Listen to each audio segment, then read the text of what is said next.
私は5年間、母の親友で裕福なビビアン賞と密かに交際していた。ある日、母が突然こう言った。後でビビアンがずっと隠してきたあの彼氏を連れてくるんだって。5年も隠してたやつよ。あなたはどうなの？あなたにも謎の彼女がいるんでしょ？彼女はどこ？私は一瞬で言葉を失った。すぐに口実を作って自室に引き上げ、ビビアンに電話した。彼女は電話を切り、ミーティング中だというメッセージを送ってきた。ドアベルが鳴った。ドアを開けると、ビビアンが若い男性と腕を組んで立っていた。ビビアンが私を見つけた瞬間、彼女は凍りついた。笑みが硬直しながら、彼女は私に聞いた。あなた、ここで何してるの？彼は私の息子よ、ここ以外にどこにいるっていうの？変な質問ね。母が即座に口を挟み、ビビアンとその若い彼氏を中へ招き入れた。その間ずっと、ビビアンは必死の眼差しを私に向け、取り繕ってほしいと無言で懇願していた。二人の親密な仕草を見るのは胸が締め付けられるようだったが、私は無理に笑顔を作った。食卓では、彼らは気楽に談笑していた。ビビアンは彼に食べさせられるパスタを平然と口にし、一度も私の方を見ようとしなかった。怒りを抑え、私は平静を装い、そのレオという若い男とフェイスブックで友達にさえなった。ようやく食事が終わった。私は急いで食卓を片付け、自室に戻った。スマホを手に取り、ビビアンから納得のいく説明があることをひたすら願った。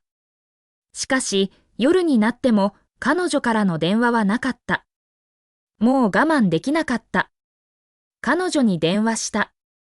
何度も呼び出し音が鳴り、ようやく彼女は出た。説明する義務があると思わないのか？私がそう言うと、相手側は沈黙が続いた。私の怒りが爆発しそうになったその時、ようやくビビアンの声が、ゆっくりと慎重に聞こえてきた。嘘をついたのは私が悪い。でもこれには理由があるの。理解してほしい。理由？なら説明してみろ。私は激怒していた。しかしビビアンは聞こえなかったかのようだった。再び沈黙が電話線を伝った。深い無力感が私を襲った。彼女はいつもこうだった。私たちの間に問題が生じるたび、彼女は口を閉ざし、その場をやり過ごそうとした。だが、それは私をさらに怒らせるだけだった。耐え難く長い沈黙の後、ビビアンはようやく口を開いた。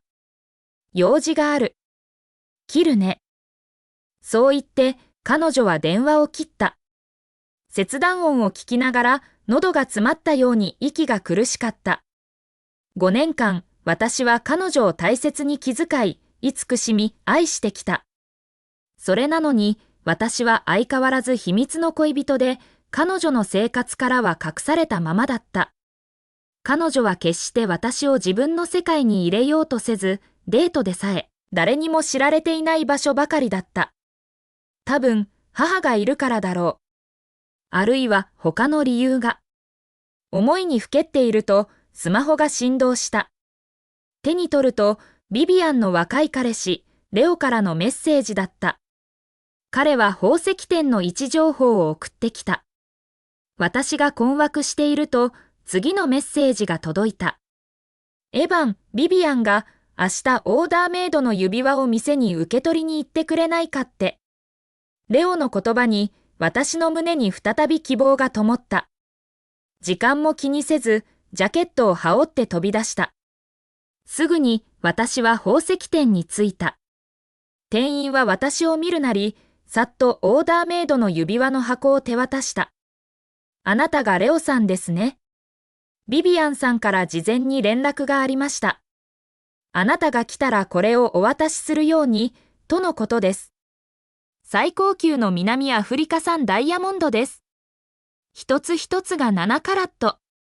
そしてこちら、両方のバンドの内側には、ビビアンさんのご希望通り、お二人のお名前を刻んであります。私は呆然と立ち尽くした。指輪を取り上げ、じっくりと観察した。内側のバンドには、ラブという言葉が優雅な書体で刻まれていた。筆跡は美しかった。そして、それはナイフで刺されるように胸に痛かった。私は長い間、沈黙していた。しかし今回は、怒りも、彼女を問い詰めたいという思いも、ヒステリーもなかった。冷静に、私は指輪をしまい、店員に礼を言った。店を出て、タクシーを拾い、ビビアンの会社へ直行した。ビビアンは仕事の鬼で、チーム全体がよく深夜まで働いていた。私が到着すると、女性社員のグループがオフィスのゴシップで賑わっていた。ビビアンはあの新人のレオとやってるに違いないわ。もちろんよ。昨日の夜、二人で一緒に帰ってくるとこ見たもん。レオったらすごいわ。ほんの数日でビビアンとくっつくなんて。私はしばらく立ち尽くし、彼女たちの話を聞いていたが、背後でエレベーターがチンとなり、ビビアンが降りてきた。彼女は人混みの中で凍りつくように立つ私を見た。女性たちの話を聞き、怒りと恥ずかしさが彼女の目に走った。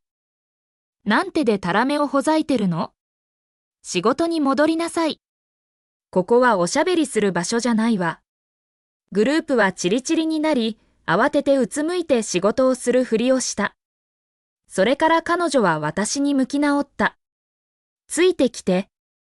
私は彼女についてオフィスに入った。エヴァン、あの人たちの言うことを気にしないで。レオと私が一緒に帰ったのは書類を取りに行くだけよ。何もなかったんだからとビビアンは説明した。信じるよ。ビビアンは安堵の息をついた。彼女はなぜ私が来たのか聞こうとしたが、思い直してうつむいた。前置きもなく、私はカバンから指輪の箱を取り出し、彼女の前に置いた。それを見て、ビビアンは顔を上げ、はっきりと罪悪感の表情を浮かべた。どうやってこれを手に入れたの？開けた？私はかすかに笑った。いや。レオが君が受け取りを頼んだって言うから、そうしただけだ。でも、どこのものかを見ると、誰かとても大切な人への贈り物なんだろうなと思って。ビビアンは瞬きし、そっと箱を受け取った。彼女は軽くうなずき、優しい笑みを浮かべた。ええ。とても大切な人へ。もう心を切り離そうと決めていたのに、その言葉を聞くと、やはり鋭い痛みが胸を走った。もうここにいたくなかった。泣き崩れてしまいそうで怖かった。声を詰まらせながら言った。遅いからもう行くよ。しかしビビアンは気づいていないようだった。彼女はただ指輪の箱を見つめ、ほのかに微笑みながらぼそりと言った。うん。家までの道のりは遠くなかったが、私は足を引きずるように歩いた。私は必死に願った。ビビアンが後ろから現れて、私を抱きしめ、そっと囁いてくれますように、と。エヴァン、これ全部あなたに最高の結婚式を挙げるためのものなの。しかし、私がアパートの建物に着くまで、ビビアンからはメッセージも電話もなかった。私は深く息を吸った。その瞬間、私は悟った。私たちの間は終わったのだと。家に着くと、母はもう寝ていた。私は自室に行き、休もうとした。明日、ビビアンとはきれいに別れようと決意していた。ところが、部屋に入るなり、ビビアンから画像が2枚送られてきた。開くと、グラフィックボードの写真だった。これはトップメーカー2社の最新モデルだ。半年前、私はビビアンに誕生日にこれが欲しいと言った。買えない金額ではない。あの時、私は不安の底にいた。私は必死に彼女に私のために努力して欲しかった。まだ私を愛していると証明して欲しかった。しかし彼女は苛立ったように言い放っただけだった。あなたって遊ぶことしか考えてないのね。どうやってお金を稼ぐか考えなさいよ。こんなものに時間を無駄にしてないで。それ以来、私は二度とグラボの話はしなかった。まさか彼女が今、そのスクリーンショットを送ってくるとは思わなかった。私は送った。彼女はほとんど即座に返信した。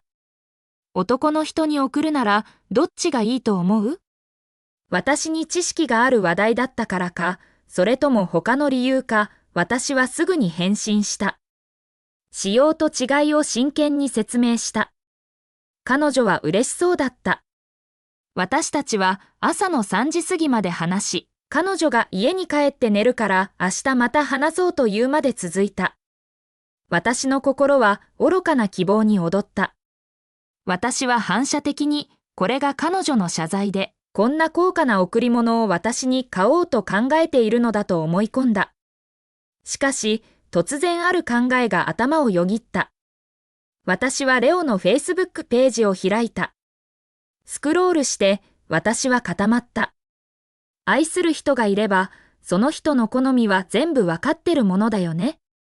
添付されたスクリーンショットは、ビビアンのスマホで、ショッピングアプリでの注文確定画面だった。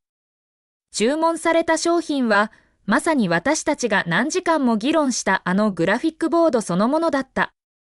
私は長い間呆然とし、ようやく我に返った。私は彼の投稿にコメントを残した。お二人の末永いお幸せをお祈りします。コメントした後、スマホを置いて寝ようとしたが、ビビアンからすぐに電話がかかってきた。エヴァン、正気？ただのグラボでしょ？そんな挑発的なコメントは何なの？欲しいの？わかったわ。言ってくれたら買ってあげる。あんな言い方、本当に必要だった？ビビアンが私に本当に激怒したのはこれが初めてだった。しかし、彼女が激怒すればするほど私は冷静に感じた。誤解だよ。私は心から祝福したんだ。電話の向こうのビビアンの声が詰まった。長い沈黙の後、彼女は言った。明日、私のオフィスに来て。全部説明するから。翌朝早く、私はビビアンの会社のビルに到着した。中に入ろうとしたその時、ビビアンがレオを車に導き、走り去るのを見た。私は息を飲んだが、結局何も言わなかった。引き返そうとした時、スマホが振動した。ビビアンからのメッセージだった。私のオフィスに行って、あの贈り物の箱を持ってきて。今日は大事な用事があるの。後で説明する。メッセージの下には、ある邸宅の位置情報がピンされていた。それは私たちが初めてデートをした場所だった。あの時、彼女は絶対にここで結婚式を挙げようと言った。なんと言っても私たちが出会った場所だから、思い出に満ちていると。私は純粋に私たちが実際にそこまで行けると信じていた。しかし今、私はその感傷を全く感じなかった。私はビビアンの寝室に行き、机の上の贈り物の箱を取った。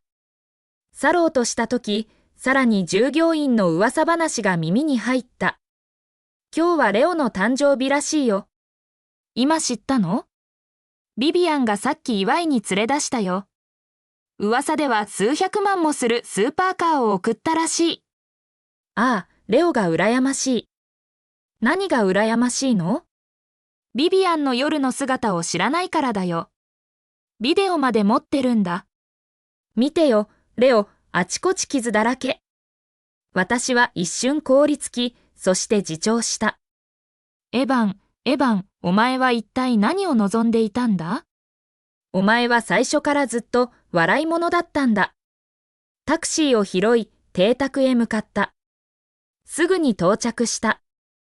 少しも歩かないうちに、ビビアンが友人たちと芝生の上で笑いながら遊んでいるのが見えた。近づくと、彼らはみんな振り返り、軽蔑と侮蔑の眼差しを向けてきた。根性なしのバカがビビアンの周りをうろつき、彼女の呼び出しに来たり行ったりしている。箱をちょうだい。ビビアンの声は冷たく、彼女は私の手から箱を奪い取った。彼女は箱を開け、中に入ったスーパーカーのキーを確認した。あるのを確認すると、箱を閉じた。ありがとう、エヴァン。私は何も言わなかった。ただ彼女を見つめた。私の動かない様子を見て、彼女は眉を潜めた。何？他によ？今日説明するって言ったよね。私の言葉がビビアンの肝に触ったようだ。エヴァン。今日はレオの誕生日なの。本当に私の気分を台無しにする気？ビビアンは金切り声を上げた。私はただ静かに微笑んだ。そういう意味じゃない。ただ君に伝えたかっただけ。私たち別れよう。それだけだ。